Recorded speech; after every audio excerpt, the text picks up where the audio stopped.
Let us turn to Psalm 119, Kirtana, 119వ అధ్యాయము. Let us read from verse 33, 33వ వచనం నుంచి చదువుకుందాం ప్రియులారా. Teach me, O Lord, the way of your statutes, and I will keep it to the end. యెహోవా నీ కట్టడలను అనుసరించుటకు నాకు నేర్పుము, అప్పుడు నేను కడమట్టుకు వాటిని గాయకొందును.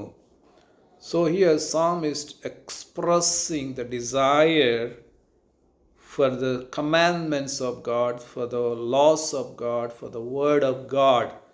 ఇక్కడ కీర్తనకారుడు మరి దేవుని వాక్యము కొరకు, మరి దేవుడిచ్చిన ఆజ్ఞల విషయమై తనకు నేర్పించమని అడుగుతూ ఉన్నాడు. Not only that, he wants to follow the commandments of God. He wants to follow the word of God. దేవుడిచ్చినటువంటి మరి ఆజ్ఞలను తాను చివరి వరకు, చచ్చిపోయే వరకు కూడా మరి వెంబడించాలి అనే ఆశ ఆయనలో ఉండటం అనేది చాలా గొప్ప విషయం. It's a great thing dear friends. అది చాలా గొప్ప విషయం. If we build our life on the word of God, then our lives will be protected in this world. ఈ లోకములో మన జీవితాన్ని దేవుని వాక్యం మీద మనం కట్టుకున్నట్లయితే మన జీవితములు సురక్షితంగా ఉంటాయి ప్రియులారా. So if we break the word and live as we like, మనం దేవుని వాక్యానికి విరుద్ధముగా మన ఇష్టానుసారముగా మనం జీవించినట్లయితే we are building our life on the sand. మనం ఇసుక మీద పునాది వేసుకుని ఇల్లు కట్టుకుంటున్నామంట ప్రియులారా. When the storms arises, when the problems arises, we cannot stand. They will destroy us. కష్టాలు, శోధనలు, తుఫాన్లు వచ్చినప్పుడు మనం మరి నిలబడలేం ప్రియులారా. అవి మనల్ని మరి పాడు చేసి చంపివేసే పరిస్థితులు కూడా రావచ్చు. We are seeing today so many such things are happening in the world. Those who are building their lives on money, on their degrees, on earthly things, ఈ లోకం మీద, డబ్బు మీద, వాళ్ళకున్న ఉద్యోగాల మీద, చదువుల మీద వాళ్ళ జీవితాలను కట్టుకుంటున్న వాళ్ళు suddenly they are disappearing, suddenly they are collapsing. అకస్మాత్తుగా వాళ్ళు మాయమైపోతూ ఉన్నారు, అకస్మాత్తుగా వాళ్ళు పడిపోతూ ఉన్నారు ప్రియులారా.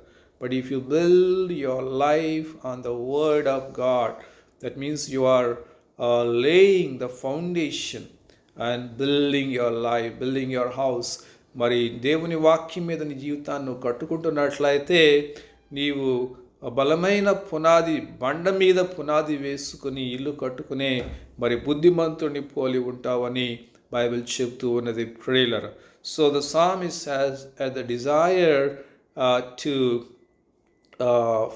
build his life on the commandments of God and the word of God. దేవుని మరి కీర్తనకారుడికైతే తన జీవితాన్ని మరి దేవుని వాక్యం మీద, దేవుడిచ్చిన ఆజ్ఞల మీద కట్టుకోవాలి అనే గొప్ప ఆశ ఉండడం అనేది మనం ఇక్కడ చూడవచ్చు. He had a teachable spirit.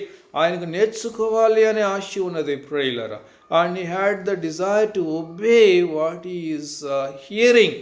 తాను మరి ఏది వింటూ ఉన్నాడో, ఏది నేర్చుకుంటూ ఉన్నాడో దానికి లోబడాలి అనే ఆశ కూడా తనలో ఉన్నది ప్రియులారా. So we too should have the desire, not only hearing, we must be the doers of the word. మనం కూడా కేవలం వినేవారిగా మాత్రమే ఉండకుండా దాని ప్రకారం మనం చేసినట్లయితేనే we will see the results in our lives. అప్పుడే మరి మన జీవితంలో, మన కుటుంబంలో మరి రిజల్ట్స్ అనేవి, ఫలితాలు అనేవి కనబడతాయి ప్రియులారా. So Bible says in Matthew 4:4, మత్తయి సువార్త 4:4 మనం చూసినట్లయితే, man shall not live by bread alone but by every word that proceedeth from the mouth of God. మనిషి రొట్టి చేత మాత్రమే కాదు కానీ దేవుడి నుంచి వచ్చే ప్రతి మాట వలన మనిషి బ్రతుకుతాడంట ప్రియులారా. So the word of God has power to give you life. దేవుని వాక్యములో ఎంత శక్తి ఉందంటే ఆ వాక్యాన్ని నీ హృదయమంతటితో నువ్వు చదివినప్పుడు, ధ్యానించినప్పుడు, మాట్లాడినప్పుడు నీలోనికి జీవం అనేది రావడం చూస్తావు. That's what Bible says in John 6:63. Yohanu 6:63లో మనం చూసినట్లయితే the word is full of spirit and life. మనం యేసు ప్రభు చెప్తున్న ఆయన చెప్పే మాటలు అవి ఆత్మయును జీవమును అయి ఉన్నాయంట ప్రియులారా. The word of God will not change. దేవుని వాక్యము మారదు ప్రియులారా. It is spirit. It has no it will not change, it will not die. దేవుని వాక్యము మారదు, దేవుని వాక్యము మరణించదు ప్రియులారా, గతించదు. That's what Jesus said. Heaven and earth may pass away, but his words will not pass away. ఆకాశము భూమి గతించిపోవచ్చు కానీ యేసయ్య మాటల్లో సున్నా పొల్లు కూడా తప్పిపోదట ప్రియులారా. So God has given us his word. దేవుడు తన వాక్యాన్ని మనకి ఇచ్చినాడు. That means God has given Jesus to us because the word became Jesus. యేసు ప్రభు వాక్యమే దేవుడై ఉన్నాడని, మరి శరీరధారిగా మన మధ్యన క్రీస్తు రూపంలో మరి నివసించినాడని దేవుని వాక్యము సెలవిస్తూ ఉన్నది ప్రియులారా. So how you are valuing the word of God, how you are valuing the commandments of God. దేవుని వాక్యాన్ని ఎలాగూ పెంచుతున్నావు, ఎలాగూ విలువగా చూస్తున్నావు, ఎంత ప్రాముఖ్యముగా నువ్వు చూస్తున్నావు. That's all. That is in that అదే విధముగా దేని యొక్క ఆశీర్వాదము కూడా ఆధారపడి ఉంటుంది prayer. If you despise the word, if you take lightly God's word, God's commandments, నీవు దేవుని వాక్యాన్ని చులకనగా తీసుకుని తక్కువగా చూసి విలువగా ఎంచకుండా ఉన్నట్లయితే నీకు వచ్చే the same blessing comes to you. Whatever the blessing comes it will be very less your friend. నీకు వచ్చే ఆశీర్వాదం కూడా అలాగే ఉంటుంది prayer. So if you value the word of God like this psalmist కీర్తనకారుడి వలె నువ్వు కూడా మరి దేవుని వాక్యాన్ని విలువగా ఎంచినట్లయితే, if you have the desire to learn from God, if you have the teachable spirit, నేర్చుకునే హృదయం నీకుంటే, నీ దేవుడి దగ్గర నేర్చుకోవాలని ఆశ నీకుంటే, he will satisfy the desire of thirsty soul. మరి ఆశగల ప్రాణాన్ని దప్పికొనిన ప్రతి వ్యక్తిని యేసు ప్రభు తృప్తిపరుస్తాడు ప్రియులారా.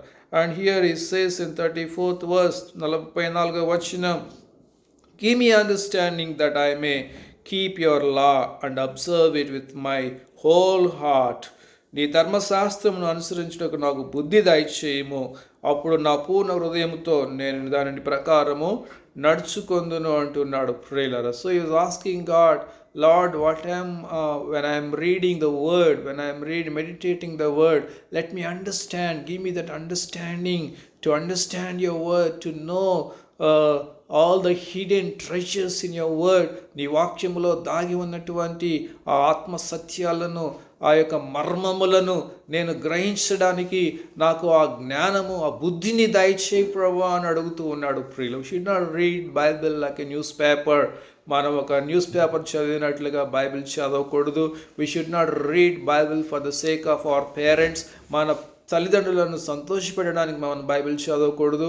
Are to please someone else, ఈ లోకంలో ఎవరినో సంతోషపెట్టడానికి మనం బైబిల్ చదవకూడదు. Or to increase our head knowledge, మన యొక్క మైండ్లో, మన తలలో ఆ జ్ఞానాన్ని పెంచుకోవడానికి బైబిల్ చదవకూడదు. కానీ to read the word, to apply the word, to meditate the word, to understand all the hidden, to know all the hidden treasures in the word.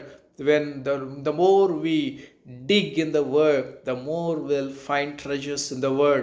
మన వాక్యములో ఎంత లోతుకు మనం త్రవ్వుతామో అంత లోతుల్లో నుంచి మనకి దేవుని యొక్క మర్మములు, దేవుని యొక్క దాచి ఉంచినటువంటి ఆశీర్వాదములు మనకు దొరుకుతాయి ప్రియులారా. So we should not read word just with a light heart. తేలిక మైండ్తో మనం దేవుని వాక్యాన్ని చదవకూడదు. As a routine we should not read the word. ఏదో ఆచారముగా, అలవాటుగా to satisfy our mind to satisfy ours ఏదో ఒక మానసికంగా మనల్ని మనం తృప్తిపరచు. నేను కూడా బైబిల్ చదివేశాను, నేను కూడా ఇన్ని చాప్టర్లు చదివేశాను, నేను కూడా హోల్ ఇయర్లో బైబిల్ కంప్లీట్ చేసేసాను అని చెప్పుకోవడానికి మనం బైబిల్ చదవకూడదు ప్రియులారా. So we must ask God to give us that understanding when we read the word. దేవుని వాక్యాన్ని చదివేటప్పుడు మరి అది మనకు అర్థమయ్యేటట్లుగా ప్రభు మనకు సహాయం చేయాలని మనం ప్రార్థన చేసుకొని బైబిల్ చదవాలి ప్రియులారా. 35th verse it says, lead me in the path of your commandments, for I delight in it. నీ ఆజ్ఞల చాడను చూచి నేను ఆనందించున్నాను, దాని యందు నన్ను నడవచ్చేము. So he said here he was delighting in the commandments of God. He was delighting in the word of God. The Bible says, delight yourself in the Lord and he will satisfy all your desires. యెహోవా యందు నీవు ఆనందించుము, ఆయన నీ హృదయ వాంఛలన్నీ తీరుస్తాడు. So Bible says here psalmist was wanted to delight in the word of God, delight in the commandments of God. దేవుని ఆజ్ఞల్లో దేవుని వాక్యములో తాను ఆనందిస్తాను అంటూ ఉన్నాడు ప్రియులారా. And he wanted to walk in the word of God, walk according to the word of God, build his life according to the word of God. దేవుని వాక్య ప్రకారం తన జీవితాన్ని కట్టుకోవాలని తాను ఎంతో ఇక్కడ ఆశపడటం మనం చూస్తూ ఉన్నాం ప్రియులారా. 36th was, incline my heart to your testimonies and not to selfish gain. లోభము తట్టు కాక నీ శాసనముల తట్టు నా హృదయము తిప్పుము అంటూ ఉన్నాడు ప్రియులారా. 36th verse 36వ వచనం, turn my heart towards your commandments, towards your word, not towards selfish gain. So ఈ నా హృదయాన్ని నీ వాక్యము తట్టు తిప్పమంటూ ఉన్నాడు. నీ వాక్యం మీద నా మనసు పెట్టేటట్లుగా సహాయం చేయమంటున్నాడు. నీ వాక్యాన్ని నేను స్థిరముగా కూర్చుని ఒక కాన్సన్ట్రేషన్తో చదివేటట్లుగా, ధ్యానం చేసేటట్లుగా, దా వాక్యములో నడిచేటట్లుగా సహాయం చేయమంటున్నాడు. అంతేగాని నేను లోకం వైపు, ఈ లోకములో ఉన్నటువంటి